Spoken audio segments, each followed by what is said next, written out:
Hi hello மக்களே, இன்றைக்கி என்ன பண்ண போகிறோம்னா சூப்பரான ஒரு ரெசிபி தான். இது வந்துட்டு கொஞ்சம் வித்தியாசமான ரெசிபி. இது வந்துட்டு ஆக்சுவலாக ஒரு சட்னியோட ரெசிபி. இது வந்துட்டு கொஞ்சம் வித்தியாசமான ரெசிபி. யூஸ்வலாக நம்ம வந்துட்டு சட்னிக்காக என்னென்ன போடுவோம், மல்லி சட்னி கேள்விப்பட்டிருப்பீங்க, புதினா சட்னி கேள்விப்பட்டிருப்பீங்க, கார சட்னி கேள்விப்பட்டிருப்பீங்க. இது வித்தியாசமான ஒரு கொய்யாக்காய் சட்னி. ஸோ இது வந்துட்டு டோட்டலாக கொஞ்சம் டிஃப்ரெண்ட்டாக இருக்கும். இது வந்துட்டு என்னோட பர்சனல் ஃபேவரெட்டு. தோசை கூட இட்லி கூட சாப்பிடும்போது அவ்வளோ சூப்பராக இருக்கும். இது மேஜராக வந்துட்டு ஒரு பெரிய பெரிய ஈவெண்ட்ஸில் மட்டும் செய்யக்கூடிய சட்னி. அதாவது கல்யாணம் அந்த மாதிரி ஃபங்க்ஷன் செய்யக்கூடிய சட்னி. ஸோ இது எப்படி செய்ய போகிறேன், என்ன செய்ய போகிறத பார்ப்போம் வாங்க. எப்பவும் போல் இதுக்கு ஃபஸ்ட்டு அடுப்பில் கடாயை வச்சுட்டு கடாயை நல்லா ஹீட் ஆனதுக்கப்புறம் ஒரு 50 ml கிட்ட ஆயில் விட்டுப்போம். ஸோ நீங்கள் இந்த இடத்துல நல்லெண்ணெய் யூஸ் பண்ணிங்கன்னா அவ்வளோ சூப்பராக இருக்கும். ஸோ ஒன்ஸ் இந்த ஆயில் வந்துட்டு ஹீட் ஆகட்டும் நல்லா. ஸோ பார்த்தீங்கன்னா ஆயில் வந்துட்டு நல்லா ஹீட் ஆகிடுச்சு. ஸோ ஃபஸ்ட்டு எடுத்தோன்னே இதுக்கு ஒரு 1/4 ஸ்பூன் அளவுக்கு ஜீரகம் போட்டுப்போம். ஒன்ஸ் இந்த ஜீரகம் வந்துட்டு நல்லா பொடியட்டும். ஸோ பார்த்தீங்கன்னா நம்ம ஜீரகம் வந்துட்டு பொடிஞ்சிச்சு. ஸோ இது கூட ஒரு 10 பல் பூண்டை ஃபஸ்ட்டு இந்த ஆயிலில் போட்டுப்போம். நீங்கள் கட் பண்ணி போட்டாலும் சரி, இல்லை இந்த மாதிரி முழுசாக போட்டாலும் சரி, தட்டி போட்டாலும் சரி, அது உங்களோட விருப்பம். ஸோ ஃபஸ்ட்டு இந்த கார்லிக்கை வந்துட்டு நல்லா ரோஸ்ட் பண்ணிப்போம். ஸோ ஒன்ஸ் இந்த ஆயிலே நல்லா ரோஸ்ட் ஆகட்டும். ஸோ பார்த்தீங்கன்னா கார்லிக் தெரியும் நல்லா ரோஸ்ட் ஆகிடுச்சு. ஸோ அடுத்து இது கூட நம்ம ஒரு 50 கிராம் கிட்ட ஆனியன், சின்ன வெங்காயம் எடுத்து வச்சுருக்கேன். ஸோ அதை இது கூட ஆட் பண்ணிப்போம். ஸோ இதை வந்துட்டு நல்லா ஒரு கண்ணாடி பாத்திர அளவுக்கு நல்லா குக் பண்ணணும். ஸோ இதை நல்லாவே என்ன பண்ண போகிறோம், மிக்ஸ் பண்ணி விட்டுப்போம். ஸோ பார்த்தீங்கன்னா தெரியும் ஆனியன் வந்துட்டு நமக்கு அந்த கண்ணாடி பாத்திர அளவுக்கு நல்லா குக் ஆகிடுச்சு. ஸோ இது கூட அடுத்து நம்ம ஒரு காரத்துக்காக 2 பச்சை மிளகா மட்டும் இது கூட ஆட் பண்ணிப்போம். அண்ட் ப்ளஸ் இது கூடவே ஒரு 2 வரமிளகாய். ஸோ லைட்டாக கலருக்காண்டி ஸோ இதையும் ஆட் பண்ணிப்போம். இதை லைட்டாக என்ன பண்ண போகிறோம், மிக்ஸ் பண்ணி விட்டுப்போம்.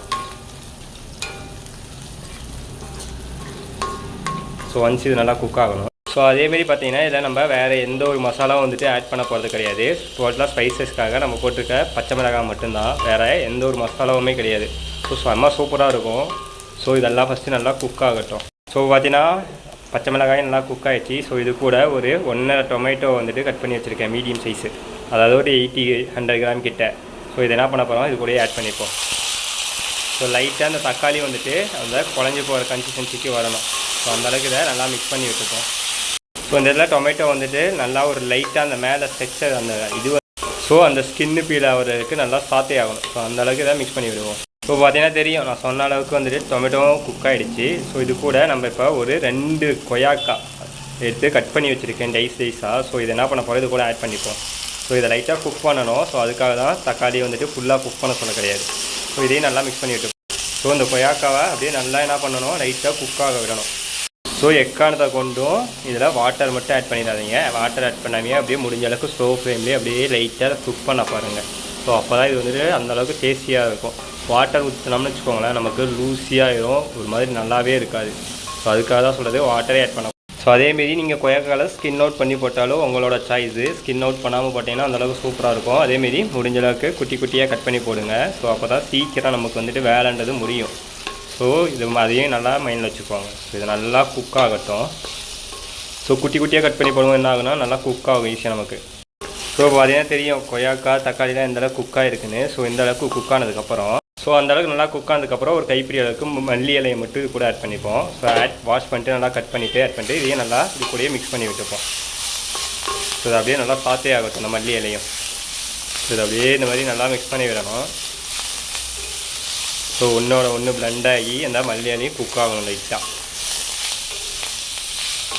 ஸோ பார்த்தீங்கன்னா தெரியும் எல்லா பொருளும் எந்த அளவுக்கு நமக்கு குக்காக இருக்குன்னு. ஸோ இந்த அளவுக்கு நல்லா குக் ஆனதுக்கப்புறம் நம்ம இது கூடயே 1/4 மூடி தேங்காய் வந்துட்டு இது கூட ஆட் பண்ணிவிட்டு இதையும் லைட்டாக மிக்ஸ் பண்ணி விட்டுருவோம். ஸோ நல்லா அந்த தேங்காயோட வாட்டர் இது வந்துட்டு போகணும். ஸோ அந்தளவுக்கு லைட்டாக அதை மிக்ஸ் பண்ணி விட்டுப்போம். ஸோ ஒன்றோட ஒன்று நல்லா பிளெண்ட் ஆகிற மாதிரி இந்த மாதிரி தேங்காய் எல்லாத்தையும் ஸ்ப்ரெட் ஆகணும். ஸோ அந்தளவுக்கு இதை மிக்ஸ் பண்ணி விடுவோம். ஸோ பார்த்தீங்கன்னா தெரியும் தேங்காய் இந்த அளவுக்கு நமக்கு நல்லா குக்காக இருக்குன்றது. ஸோ இந்த அளவுக்கு நல்லா குக் ஆனதுக்கப்புறம் அடுப்பை ஆஃப் பண்ணிப்போம். ஸோ இனி இதை ஆற வச்சுட்டு எப்படி அரைக்கணுன்றதை நான் சொல்கிறேன். ஸோ அரைக்கிறதுக்கு முன்னாடியே இது கூட நம்ம தேவையான அளவுக்கு சால்ட் ஆட் பண்ணிட்டு அரைங்க. ஏன்னா அப்போ தான் சால்ட் வந்துட்டு எல்லா இடத்துலையும் ஈஸியாக ஸ்ப்ரெட் அவுட் ஆகும். இதுக்கு ஒரு 1/2 ஸ்பூன் அளவுக்கு சால்ட்டு போட்டால் கரெக்டாக இருக்கும். ஏன்னா கோவா வந்துட்டு லைட்டாக ஸ்வீட்டாக இருக்கும், அதுக்காக தான் 1/2 ஸ்பூன் போட சொன்னது. ஸோ இதை நம்ம போட்டு அரைச்சிட்டு நான் காட்டுறேன். இதுக்கு இன்னொரு தாளிப்பு வந்து போடணும், அது எப்படின்றத பார்ப்போம். ஸோ பார்த்தீங்கன்னா தெரியும் இந்தளவுக்கு இதை என்ன பண்ணணும், நல்லா ஸ்மூத்தாக அரைக்கணும். பிகாஸ் நம்ம கொய்யாக்காய் போட்டுக்கிறதுனால கொய்யாக்காவோட சீடு வந்துட்டு இருக்கும். ஸோ அதுக்காக தான் சொல்கிறது, நல்லா இந்த மாதிரி ஸ்மூத்தாக அரைச்சிக்கணும். ஸோ இப்போ இதுக்கான தாளிப்பு எப்படின்றத பார்ப்போம். இப்போ தாளிப்புக்காக அடுப்பில் ஒரு சின்ன கடாயை வச்சுட்டு ஃபஸ்ட் இதுக்கு கொஞ்சமாக ஆயில் விட்டுப்போம். ஸோ ஒன்ஸ் இந்த ஆயில் வந்துட்டு நல்லா ஹீட் ஆகட்டும். ஸோ பார்த்தீங்கன்னா ஆயில் வந்துட்டு ஹீட் ஆகிடுச்சு. ஸோ இது கூட கொஞ்சமாக கடுகு உளுத்தம் பருப்பு போட்டுப்போம்.